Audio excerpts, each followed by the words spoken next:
హల్లెలూయా. ప్రభు పేరిట మీ అందరికీ వందనాలు.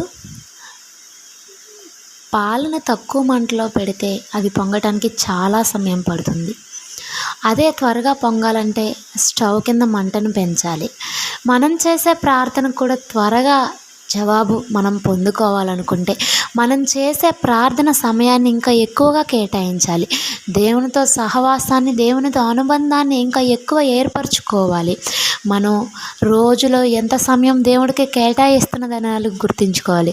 వ్యర్థమైన పనులకి, వ్యర్థమైన మాటలకి, వ్యర్థమైన కబుర్లకి ఎంతెంత సమయం హెచ్చిస్తున్నాం మనం. కానీ దేవునితో మాట్లాడటానికి మనకు సమయం సరిపోవట్లేదు. దేవునితో మాట్లాడే అవకాశం మనకు ఉండదు.